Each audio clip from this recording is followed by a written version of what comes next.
भारत की education system में एक बहुत बड़ी कमी है। हम पैसों के बारे में बहुत कम सीखते हैं। स्कूल में हमें मैथ पढ़ाया जाता है, साइंस और हिस्ट्री सिखाई जाती है, लेकिन पैसे को सही तरीके से मैनेज करना कोई नहीं सिखाता। अभिजीत कोलबकर इसी कमी की तरफ हमारा ध्यान खींचते हैं। वो कहते हैं कि हमें ये तो सिखा दिया जाता है कि जॉब कैसे करनी है, पैसे कैसे कमाने हैं, लेकिन ये कोई नहीं बताता कि उस पैसे का सही यूज कैसे करना है। फाइनेंशियल लिटरेसी यानी पैसों की समझ सिर्फ अमीर बनने के लिए नहीं होती, बल्कि ये हमारी जिंदगी को सुरक्षित और तनाव मुक्त बनाने का रास्ता है। सोचिए, अगर किसी के पास बहुत ज्यादा पैसा नहीं है, फिर भी वो समझदारी से अपने खर्चे मैनेज करता है, तो वो फ्यूचर में सेफ रह सकता है। दूसरी तरफ अगर कोई अच्छा कमा रहा है लेकिन उसका खर्चा अनकंट्रोल्ड है, तो वो कभी भी फाइनेंशियल ट्रबल में आ सकता है। पैसे की अंडरस्टैंडिंग होना किसी भी इनकम से ज्यादा इंपॉर्टेंट है। इसी को कहते हैं फाइनेंशियल लिटरेसी, मतलब अपने पैसों को कैसे अर्न, सेव, स्पेंड और ग्रो किया जाए, इसकी सही नॉलेज रखना। कई बार हम ये सोचते हैं कि जब ज्यादा पैसे आएंगे तब सेविंग शुरू करेंगे, या अभी तो एंजॉय करने का टाइम है, फ्यूचर में देख लेंगे। लेकिन यही सोच हमें फाइनेंशियल प्रॉब्लम्स में डाल देती है। फाइनेंशियल लिटरेसी हमें ये सिखाती है कि चाहे हमारी इनकम कितनी भी कम हो, हम उसे सही तरीके से मैनेज करके एक स्टेबल लाइफ बना सकते हैं। क्योंकि पैसा सिर्फ खर्च करने की चीज नहीं है, वो हमारी लाइफ को कंट्रोल करने का एक इंपॉर्टेंट टूल है। अगर ये टूल हमारे हाथ में सही तरीके से है, तो हम अपने ड्रीम्स को भी पूरा कर सकते हैं और इमरजेंसीज को भी हैंडल कर सकते हैं। पैसा सिर्फ एक नंबर नहीं होता, उसके साथ हमारी इमोशंस जुड़ी होती हैं। कभी कभी हम दुखी होते हैं तो शॉपिंग कर लेते हैं, कभी स्ट्रेस होता है तो इम्पल्सिवली खर्चा कर देते हैं। फाइनेंशियल लिटरेसी हमें यह भी सिखाती है कि पैसे से जुड़े डिसीजंस कैसे इमोशनली नहीं बल्कि लॉजिकली लेने चाहिए। इससे न सिर्फ हम स्ट्रेस से बचते हैं, बल्कि अपने गोल्स की तरफ भी कंसिस्टेंटली बढ़ते हैं। अभिजीत कोलबकर ये भी कहते हैं कि फाइनेंशियल लिटरेसी एम्पावरमेंट देती है। जब हमें पैसों की सही नॉलेज होती है, तो हम अपने फैसले खुद ले सकते हैं। हमें किसी पर डिपेंड नहीं होना पड़ता, न फैमिली पर, न गवर्नमेंट पर।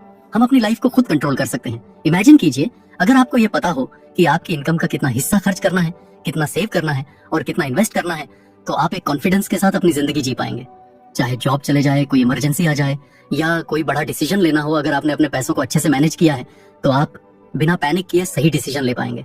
हमारे आसपास बहुत सारे लोग हैं जो ईएमआई में फंसे हुए हैं, क्रेडिट कार्ड डेट से परेशान हैं, या रिटायरमेंट को लेकर अनसर्टन है। ये सब इसलिए होता है क्योंकि फाइनेंशियल लिटरेसी की कमी होती है। अगर हमें स्कूल से ही ये सिखाया जाता कि बजट कैसे बनाना है, सेविंग्स की इंपॉर्टेंस क्या है और इन्वेस्ट करने के सही तरीके क्या हैं, तो हम सब ज्यादा सिक्योर और हैप्पी लाइफ जी सकते थे। फाइनेंशियल लिटरेसी हमें यह सिखाती है कि हमें अपनी जरूरत और चाहत में फर्क करना आना चाहिए। हर नई चीज जो मार्केट में आती है, वो जरूरी नहीं कि हमारे लिए जरूरी हो। अगर हमें पैसे की समझ है, तो हम हर शाइनी चीज को देखकर उसे खरीदने की जरूरत महसूस नहीं करेंगे। हम सोच समझकर खर्च करेंगे और अपने गोल्स के लिए सेविंग्स करेंगे। एक और बात जो बहुत जरूरी है समझना, पैसा सिर्फ पैसे वालों के लिए नहीं होता। बहुत से लोग ये मानते हैं कि अरे ये सब फाइनेंशियल प्लानिंग तो अमीरों के लिए होती है, हमारे जैसे मध्यम वर्ग के लोग क्या प्लान करें। लेकिन ये सोच गलत है।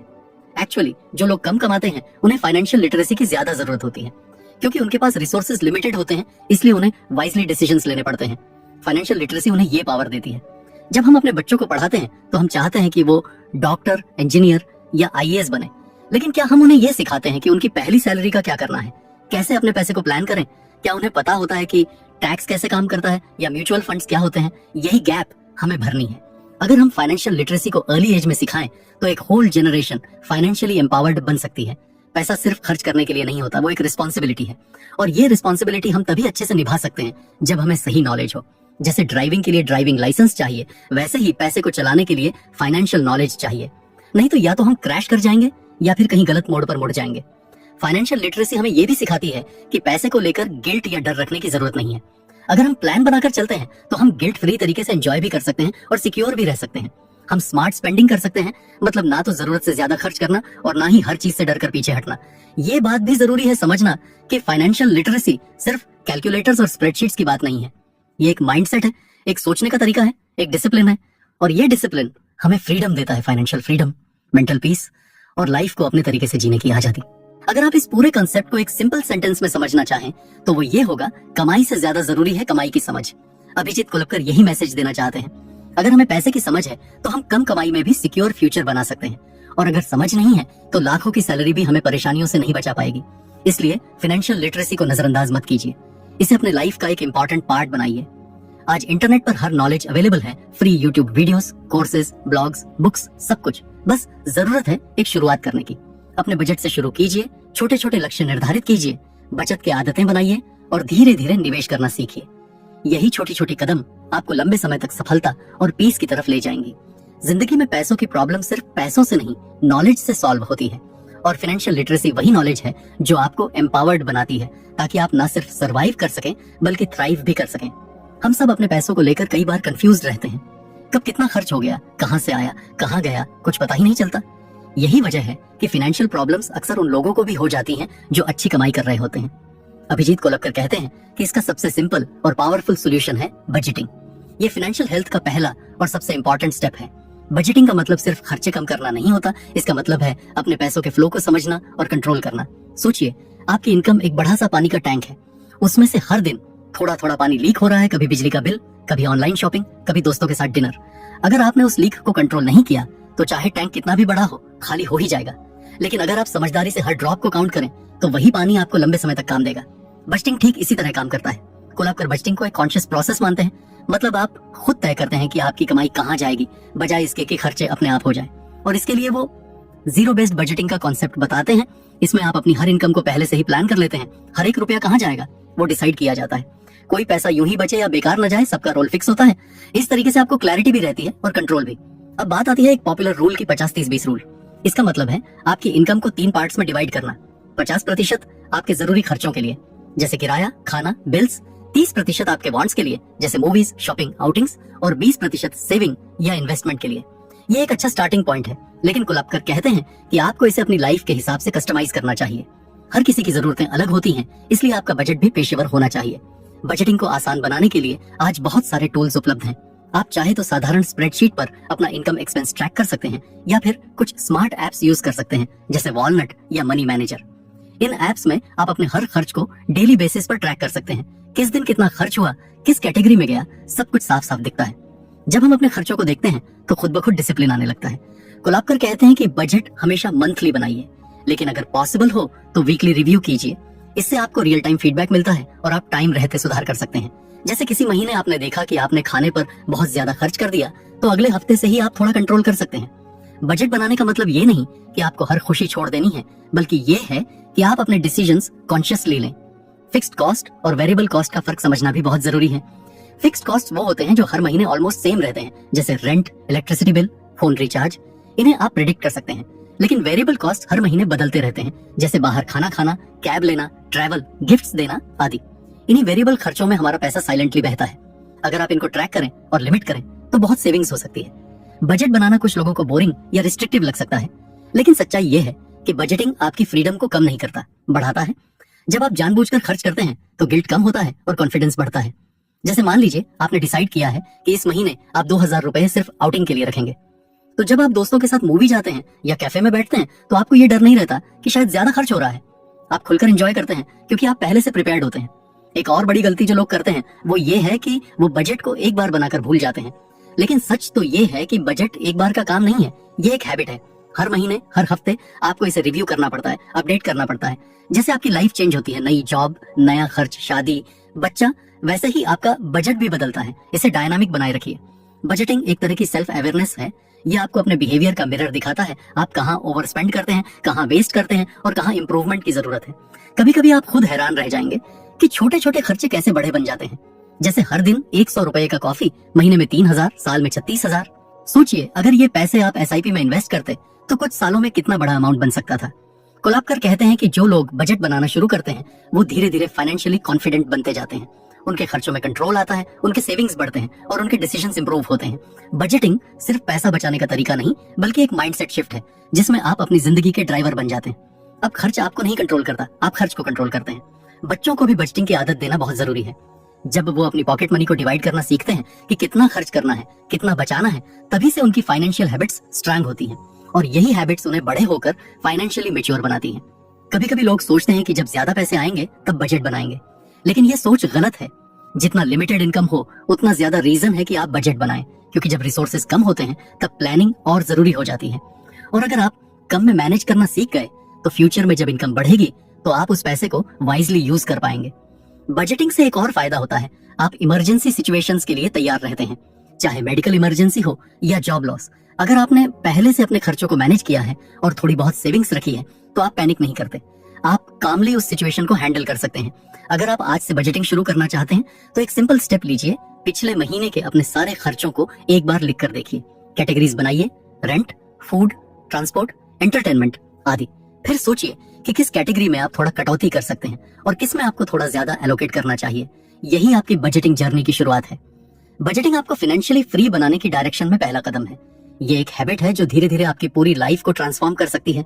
शुरू में थोड़ी मेहनत लग सकती है, लेकिन जब आप रिजल्ट्स देखेंगे, ज्यादा सेविंग्स, कम टेंशन, बेहतर कंट्रोल, तो आपको खुद पर प्राउड होगा। तो आज ही से एक छोटा सा बदलाव लाइए, अपने पैसों का डायरेक्शन खुद तय कीजिए, क्योंकि पैसे की ताकत तभी असली होती है जब आप उसे समझदारी से यूज करें, और वो समझदारी बजटिंग से आती है।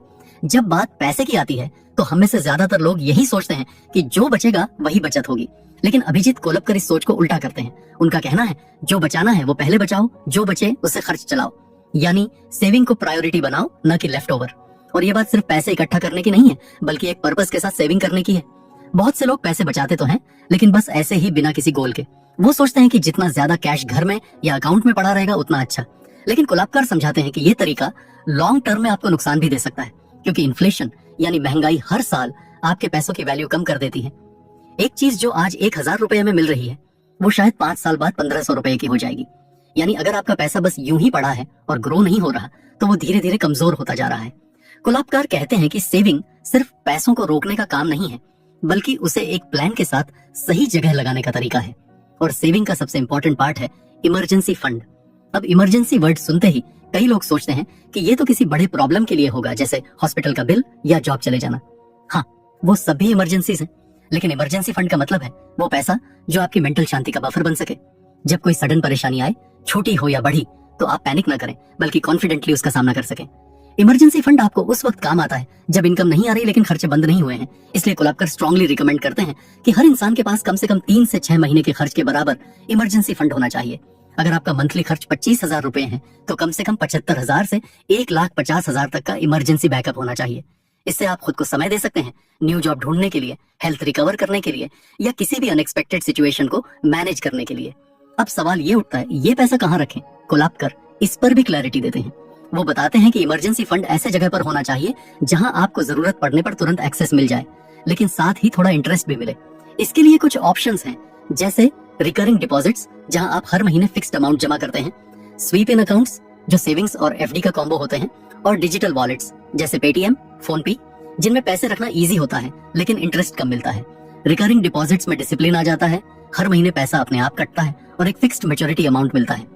स्वीप इन अकाउंट स्मार्ट ऑप्शन है, इसमें आपका पैसा पहले सेविंग्स में रहता है, लेकिन जैसे ही थ्रेशोल्ड क्रॉस होता है वो एफडी में चला जाता है और आपको हायर इंटरेस्ट मिलता है।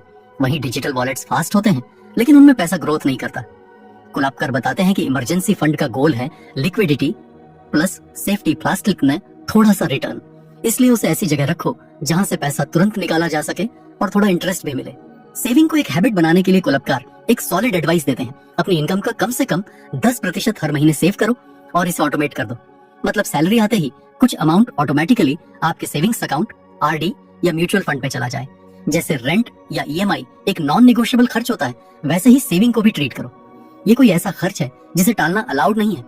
जब आप सेविंग को ऑटोमेट करते हैं तो डिसीजन की जरूरत ही नहीं पड़ती, वो काम खुद ब खुद होता रहता है। और जब कुछ समय बाद आप अपनी सेविंग को बढ़ते हुए देखते हैं तो वो एक अलग ही खुशी देता है। ये न सिर्फ फाइनेंशियल सेटिस्फैक्शन होता है, बल्कि एक साइकोलॉजिकल बूस्ट भी होता है। आपको ये महसूस होता है कि आप प्रिपेयर्ड हो, चाहे कुछ भी हो जाए आप टूटोगे नहीं। कोलबकर बार बार ये बात दोहराते हैं कि सेविंग सिर्फ नंबर्स का खेल नहीं है, ये एक माइंडसेट है। जब आप छोटी छोटी चीजों में अवेयर होते हैं, जैसे बाहर कम खाने जाना, इंपल्सिव शॉपिंग से बचना, डिस्काउंट का स्मार्ट यूज करना, तो आप धीरे धीरे सेविंग मशीन बन जाते हो। और फिर ये हैबिट लाइफ लॉन्ग चलती है। सेविंग करने के लिए आपको अमीर होने की जरूरत नहीं है। आप चाहे 10,000 रुपए कमाते हो या 1 लाख रुपए, सेविंग की हैबिट आपकी इनकम से नहीं, आपकी सोच से बनती है। अगर आप कम में सेव करना सीख गए तो ज्यादा आने पर ऑटोमेटिकली बेटर हैंडल कर पाओगे, और यही चीज आपको फाइनेंशियल स्टेबिलिटी देती है। कोलबकर बताते हैं कि इमरजेंसी फंड रखने का एक साइकोलॉजिकल बेनिफिट भी है। जब आपके पास बैकअप होता है तो आपको हर छोटी बात का डर नहीं सताता। आप रिस्क लेने की हिम्मत करते हैं, चाहे वो नया कोर्स करना हो, जॉब स्विच करना हो या कोई साइड हसल स्टार्ट करना हो, क्योंकि आपको पता होता है अगर कुछ गड़बड़ भी हो गया तो आप संभाल सकते हो। और यही कॉन्फिडेंस आपकी ग्रोथ को बूस्ट करता है। सेविंग करते समय एक चीज और याद रखनी चाहिए, पैसा जितना स्टैटिक रहेगा उतना कम फायदेमंद होगा। तो इमरजेंसी फंड के बाद जो पैसा बचे उसे इन्वेस्ट करना चाहिए ताकि वो ग्रो कर सके। लेकिन ये स्टेप इमरजेंसी फंड बनाने के बाद आएगा। पहले आप खुद को प्रोटेक्ट करो, फिर ग्रोथ की सोचना शुरू करो। सेविंग और इमरजेंसी फंड को लेकर एक और मिथ ये है कि लोग सोचते हैं अभी तो सब ठीक चल रहा है, इमरजेंसी की जरूरत क्यों? लेकिन इमरजेंसी तो कभी बताकर नहीं आती, और इमरजेंसी के समय सबसे खराब चीज होती है दूसरों से उधार मांगना या एसेट्स बेचना। उससे बेहतर है कि आप पहले से खुद को मजबूत बना लें। सेविंग आपकी फाइनेंशियल लाइफ का फाउंडेशन है।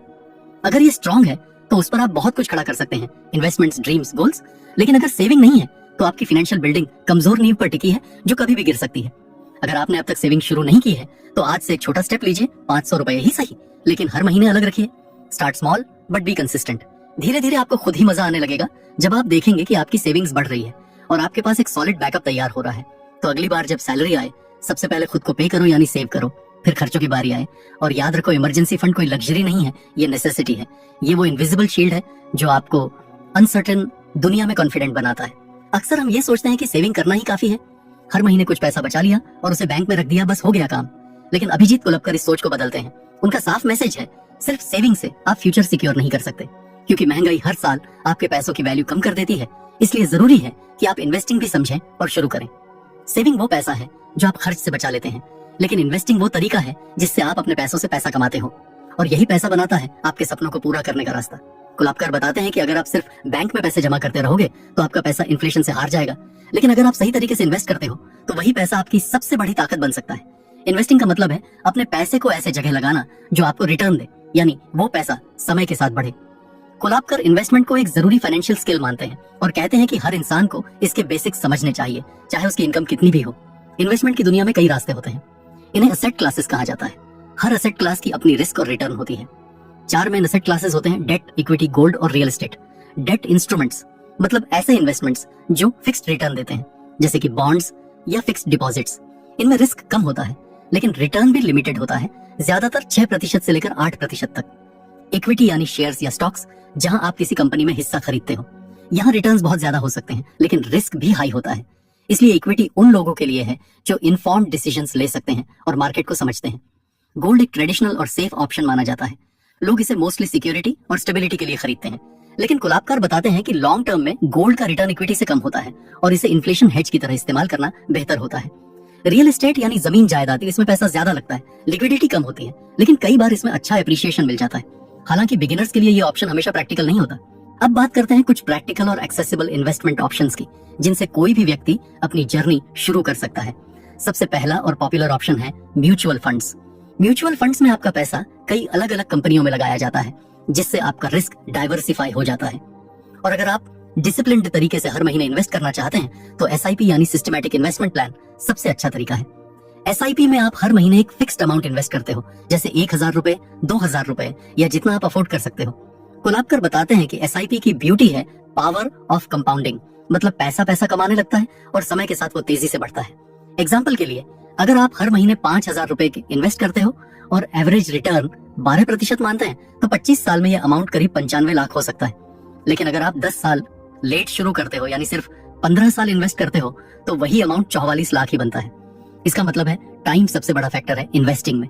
जितनी जल्दी शुरू करोगे उतना फायदा मिलेगा। पीपीएफ यानी पब्लिक प्रोविडेंट फंड भी एक बहुत ही सेफ और गवर्नमेंट बैक्ड ऑप्शन है। इसमें आप सालाना 500 से लेकर 1,50,000 तक इन्वेस्ट कर सकते हो और इसका इंटरेस्ट टैक्स फ्री होता है। पीपीएफ की मैच्योरिटी 15 साल की होती है, लेकिन इसमें कंपाउंड इंटरेस्ट मिलता है जो इसे लॉन्ग टर्म के लिए अच्छा बनाता है। अगर आप रिस्क नहीं लेना चाहते तो ये बेस्ट ऑप्शंस में से एक है। एनपीएस यानी नेशनल पेंशन स्कीम, ये रिटायरमेंट के लिए बहुत अच्छा टूल है। इसमें आपकी सैलरी का कुछ हिस्सा इन्वेस्ट होता है या आप खुद इन्वेस्ट कर सकते हो और आपको रिटायरमेंट के बाद रेगुलर पेंशन मिलती है। इसमें इक्विटी और डेट दोनों का मिक्स होता है, जिससे बैलेंस बना रहता है। कोलपकर इसे सजेस्ट करते हैं उन लोगों को जो अपने भविष्य के लिए एक सिक्योर इनकम चाहते हैं। एलएसएस यानी इक्विटी लिंक्ड सेविंग स्कीम, ये म्यूचुअल फंड का ही एक प्रकार है, जिसमें टैक्स सेविंग का फायदा भी मिलता है। इसमें 3 साल का लॉक इन होता है और आपको इनकम टैक्स में सेक्शन 80C के तहत छूट मिलती है। ये उन लोगों के लिए अच्छा है जो थोड़ा रिस्क ले सकते हैं और टैक्स भी बचाना चाहते हैं। कोलपकर स्ट्रांगली रिकमेंड करते हैं कि इन्वेस्टिंग को एक लंबे समय के और लक्ष्य आधारित दृष्टिकोण से देखो। मतलब आप किस उद्देश्य से इन्वेस्ट कर रहे हो, जैसे बच्चों की एजुकेशन, घर खरीदना, रिटायरमेंट, वो पहले डिसाइड करो। फिर उसी हिसाब से अमाउंट, एसेट और टाइम फ्रेम चुनो। वो ये भी बताते हैं कि इन्वेस्टिंग और ट्रेडिंग में फर्क होता है। ट्रेडिंग शॉर्ट टर्म के लिए होता है, जहां लोग तेजी से बाई सेल करते हैं और ज्यादा रिस्क लेते हैं, लेकिन लॉन्ग टर्म इन्वेस्टिंग डिसिप्लिन और पेशेंस मांगता है और यही रियल वेल्थ बनाता है। चार्ट्स और रियल लाइफ एग्जांपल्स के जरिए कोलपकर ये समझाते हैं कि कंपाउंडिंग कैसे काम करता है। शुरुआत में आपको लगेगा कि पैसा धीरे धीरे बढ़ रहा है, लेकिन 10 से 15 साल बाद ग्रोथ बहुत तेज हो जाती है। इसे कंपाउंड इंटरेस्ट का मैजिक कहते हैं और आइंस्टाइन ने भी इसे दुनिया का 8वां वंडर कहा है। इन्वेस्टिंग करते समय एक इंपॉर्टेंट बात यह भी है, आपको अपने रिस्क प्रोफाइल को समझना होगा, यानी आप कितनी रिस्क ले सकते हो और कितने समय तक इन्वेस्ट कर सकते हो। अगर आप कंजर्वेटिव हो तो डेट इंस्ट्रूमेंट्स और पीपीएफ अच्छे रहेंगे। अगर आप थोड़े बोल्ड हो तो इक्विटी और म्यूचुअल फंड्स एक्सप्लोर कर सकते हो। इन्वेस्टिंग में टूल्स का यूज करना बहुत हेल्पफुल हो सकता है, जैसे GrowW, Zerodha, Kuvera या पेटीएम मनी जैसे एप्स, जो आपको आसानी से इन्वेस्ट करने और पोर्टफोलियो ट्रैक करने की सुविधा देते हैं। कुलाबकर सजेस्ट करते हैं कि आप छोटी रकम से शुरू करें, सीखते जाएं और फिर ग्रेजुअली अमाउंट बढ़ाएं। एक और मिथ जो वो तोड़ते हैं, इन्वेस्टिंग करने के लिए ज्यादा पैसा होना चाहिए। ये गलत है। आप 500 रुपए से भी शुरू कर सकते हो, बस कंसिस्टेंसी और पेशेंस चाहिए। इन्वेस्टिंग कोई शॉर्टकट नहीं है, ये एक स्लो बट पावरफुल जर्नी है जो समय के साथ आपके लिए वेल्थ क्रिएट करती है। इस पूरे कंसेप्ट को कुलबकर एक सिंपल मैसेज में समराइज करते हैं, save for security, invest for growth. Saving आपकी सेफ्टी है, लेकिन इन्वेस्टिंग आपकी पॉसिबिलिटीज खोलता है। जब भी टैक्स शब्द हमारे कानों में पड़ता है तो हमारे मन में एक डर या उलझन सी बन जाती है। ऐसा लगता है कि ये तो किसी अकाउंटेंट या सीए की दुनिया की चीज है, आम इंसान के समझने की बात नहीं। लेकिन अभिजीत कुलबकर इस सोच को बिल्कुल बदल देते हैं। वो टैक्सेस को इतने आसान और रिलेटेबल ढंग से समझाते हैं कि पहली बार पढ़ने वाले को भी लगता है, अरे ये तो मैं भी समझ सकता हूँ। भारत में टैक्स सिस्टम वाकई थोड़ा कॉम्प्लेक्स लग सकता है, लेकिन कुलबकर इसे सिंपल पीसेस में तोड़कर समझाते हैं ताकि एक सैलरीड इंसान हो या फ्रीलांसर, हर कोई अपना फाइनेंशियल कंट्रोल खुद संभाल सके। वो बताते हैं कि सबसे पहली चीज जो समझनी जरूरी है वो है इनकम टैक्स स्लैब। हर साल गवर्नमेंट एक तय स्लैब सिस्टम के अनुसार डिसाइड करती है कि कितनी इनकम पर कितना टैक्स लगेगा। जैसे अगर आपकी इनकम 2,50,000 तक है तो उस पर कोई टैक्स नहीं, लेकिन अगर 5 लाख से ज्यादा है तो अलग स्लैब के हिसाब से टैक्स देना होगा। इसके बाद आता है कंफ्यूजन, ग्रोस इनकम और नेट इनकम का। कुलबकर कहते हैं कि ग्रोस इनकम मतलब आपकी पूरी कमाई जो आपको कंपनी देती है, लेकिन नेट इनकम वो होती है जो एक्चुअल में आपके हाथ में आती है, यानी डिडक्शंस के बाद। यही फर्क समझना बहुत जरूरी है, क्योंकि ज्यादातर लोग ग्रोस देखकर प्लानिंग करते हैं, लेकिन खर्च तो नेट इनकम से ही होता है। टैक्स को समझने का एक और मजेदार हिस्सा है डिडक्शन, यानी ऐसा पैसा जो आप कुछ जरूरी जगह खर्च करते हो और उसे गवर्नमेंट आपकी टैक्सेबल इनकम से घटा देती है। कुलबकर इसमें सबसे पहले बात करते हैं सेक्शन 80C की। ये सेक्शन काफी पॉपुलर है और इसके तहत आप 1,50,000 रुपए तक की डिडक्शन क्लेम कर सकते हो। इसमें LIC का प्रीमियम आता है, LSS equity linked saving scheme में किया गया investment, EPF employ provident fund और PPF पब्लिक प्रोविडेंट फंड जैसी चीजें शामिल हैं। यानी आप ये चीजें करके न सिर्फ फ्यूचर सिक्योर करते हो बल्कि टैक्स भी बचाते हो। इसके अलावा 80D भी एक इंपॉर्टेंट सेक्शन है जिसमें आप हेल्थ इंश्योरेंस पर डिडक्शन ले सकते हो। अगर आपने अपने लिए या परिवार के लिए मेडिकल इंश्योरेंस लिया है तो उसका प्रीमियम आपकी टैक्सेबल इनकम से माइनस हो जाता है और ये बहुत बड़ी राहत देता है, खासकर आज के समय में जब मेडिकल खर्च बहुत बढ़ चुका है। फिर आता है HRA हाउस रेंट अलाउंस। अगर आप रेंट पर रहते हो तो आप इसका भी फायदा उठा सकते हो, लेकिन कुलबकर ये क्लियर करते हैं कि इसके लिए आपको प्रॉपर रेंट रिसीप्ट्स और डॉक्यूमेंटेशन रखना जरूरी है। साथ ही साथ स्टैंडर्ड डिडक्शन भी हर सैलरीड एम्प्लॉय को ऑटोमेटिकली मिलता है। अभी के समय में ये 50,000 तक है। कुलबकर स्ट्रांगली रिकमेंड करते हैं कि आप अपने इन्वेस्टमेंट्स और डिडक्शंस की डिक्लेरेशन साल के शुरू में ही कर दो, ताकि साल के अंत में TDS ज्यादा ना कटे और आपको प्लानिंग में दिक्कत ना आए। वो ये भी कहते हैं कि ऑनलाइन ITR पोर्टल्स का यूज करना आज के समय में बहुत आसान हो गया है। इन वेबसाइट्स और एप्स की मदद से आप खुद भी अपना रिटर्न फाइल कर सकते हो। बस कुछ बेसिक डॉक्यूमेंट्स जैसे form 16, pan card, bank details और इन्वेस्टमेंट प्रूफ्स अपने पास तैयार रखना जरूरी है। जो लोग फ्रीलांसर हैं या जिग वर्कर्स जैसे कंटेंट क्रिएटर्स, डिजाइनर्स, कंसल्टेंट्स, उनके लिए भी कुलबकर प्रैक्टिकल एडवाइस देते हैं। ये लोग किसी कंपनी से सैलरी नहीं लेते, लेकिन फिर भी उनकी इनकम टैक्सेबल होती है। इन्हें अपनी इनकम का रिकॉर्ड रखना चाहिए, जैसे बैंक ट्रांजैक्शंस, इनवॉइसेस और जो भी खर्च वो काम से जुड़े करते हैं, जैसे इंटरनेट बिल, लैपटॉप, ट्रैवल, वो भी बिजनेस एक्सपेंस के रूप में डिडक्ट किया जा सकता है। इसके लिए थोड़ी सी अवेयरनेस और डिसिप्लिन चाहिए, लेकिन ये आपकी इनकम पर लगने वाले टैक्स को काफी कम कर सकता है। एक बहुत ही एंगेजिंग हिस्सा कुलबकर की किताब का वो है जहां वो टैक्स से जुड़ी मेंटल ब्लॉक्स के बारे में बात करते हैं। बहुत लोग सोचते हैं टैक्स तो अमीर लोग देते हैं, मेरी इनकम तो बहुत कम है। ये सब समझना बहुत कॉम्प्लेक्स है, लेकिन कुलबकर इन सारी सोच को धीरे धीरे तोड़ते हैं। वो कहते हैं कि टैक्स सिर्फ एक कानून नहीं बल्कि आपकी रिस्पॉन्सिबिलिटी है और ये आपको एक रिस्पॉन्सिबल सिटीजन बनाता है। साथ ही साथ अगर आप स्मार्ट तरीके से टैक्स प्लानिंग करते हो तो आप पैसे भी बचा सकते हो और मेंटल पीस भी पा सकते हो। वो ये भी समझाते हैं कि टैक्स इवेजन यानी गलत जानकारी देकर टैक्स बचाने की कोशिश एक गलत काम है, लेकिन टैक्स प्लानिंग यानी स्मार्ट तरीके से अपनी इनकम को मैनेज करना एक बहुत समझदारी वाला कदम है और यही फर्क हर इंसान को समझना चाहिए। वो एक आसान फॉर्मूला भी देते हैं, अपनी इनकम के हिसाब से पहले ये समझो कि किस स्लैब में आते हो, फिर देखो कि कौन कौन सी डिडक्शंस आपके लिए अवेलेबल हैं और फिर साल के शुरू में ही एक रफ कैलकुलेशन बना लो। इससे साल भर स्ट्रेस नहीं होगा और आप अवेयर रहोगे कि आपको कितना टैक्स देना पड़ेगा और कितना आप बचा सकते हो। कुलबकर ये भी सजेस्ट करते हैं कि अगर आप टैक्स के बारे में अनश्योर हो तो एक बार किसी अच्छे सीए से कंसल्टेशन ले लो। एक बार सही से समझ गए तो अगली बार आप खुद भी कॉन्फिडेंटली ITR फाइल कर सकते हो। और सबसे अच्छी बात वो ये माइंडसेट डेवलप करते हैं कि टैक्स से डरने की जरूरत नहीं है। ये कोई मॉन्स्टर नहीं है, बल्कि ये आपकी फाइनेंशियल जर्नी का एक हिस्सा है। जैसे आप बजटिंग, सेविंग और इन्वेस्टिंग सीखते हो, वैसे ही टैक्स अंडरस्टैंडिंग भी उतनी ही जरूरी है। और जब आप इसको अच्छे से समझ लेते हो तो फाइनेंशियल इंडिपेंडेंस का रास्ता और भी क्लियर हो जाता है।